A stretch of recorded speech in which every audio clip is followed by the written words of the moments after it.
Selamat pagi Pak Guru dan teman-teman. Saya Rosana Sihombing dari Sekolah 47 akan membawakan materi tentang berenang. Dan ini adalah garis besar materi yang akan saya jelaskan. Oke, jadi pengertian renang sendiri menurut Bu Ningsi, renang adalah olahraga air yang dilakukan dengan menggerakkan badan di dalam air.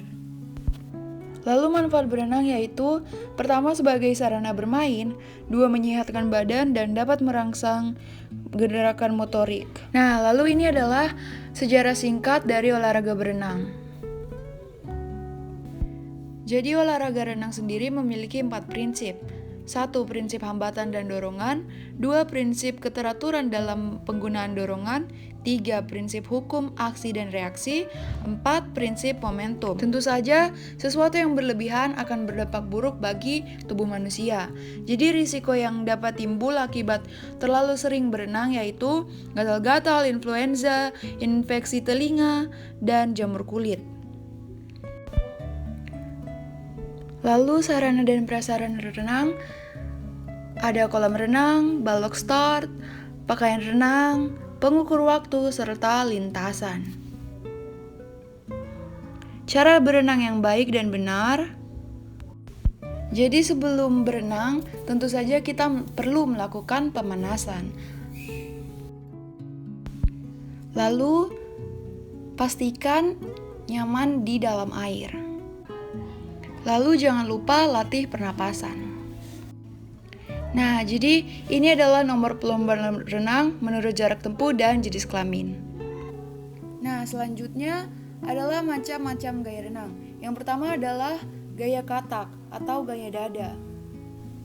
Nah, jadi untuk melakukan gaya dada, pertama-tama posisikan tubuh stabil, kepala bisa di luar air dalam waktu yang cukup lama, dan dada menghadap ke permukaan air.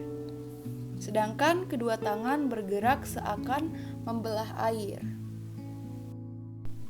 Nah, gaya selanjutnya adalah gaya kupu-kupu. Untuk melakukan gaya ini, pertama-tama posisi badan menghadap permukaan air. Lalu, kedua lengannya ditekan ke bawah secara bersamaan. Sedangkan kedua kaki secara bersamaan menendang ke atas dan ke bawah menyerupai gerakan sirip pada ikan lumba-lumba. Lalu gaya yang ketiga adalah gaya bebas. Pertama-tama, posisi badan menghadap ke arah permukaan air, kedua tangan bergerak bergantian seperti mengayuh, sedangkan kedua kaki bergerak ke atas dan ke bawah, dan buat wajah menghadap ke arah permukaan air. Yang terakhir adalah teknik-teknik dasar dalam berenang. Pertama, teknik pernapasan. Jadi teknik pernapasan itu penting sebagai kunci keberhasilan seorang perenang. Nah, untuk melatihnya, berdiri di tepi kolam dengan rendah dan wajah ada di atas permukaan air. Tarik napas lewat mulut dan tahan beberapa saat, lalu masukkan kepala ke dalam air, lalu buang napas lewat hidung. Nah, jadi teknik yang kedua yaitu teknik meluncur.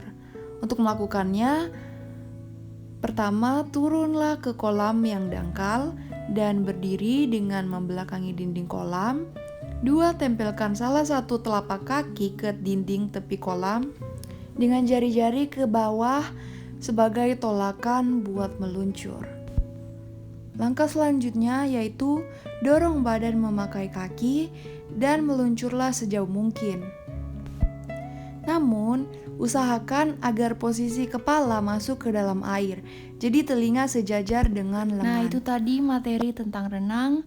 Sekian dan terima kasih.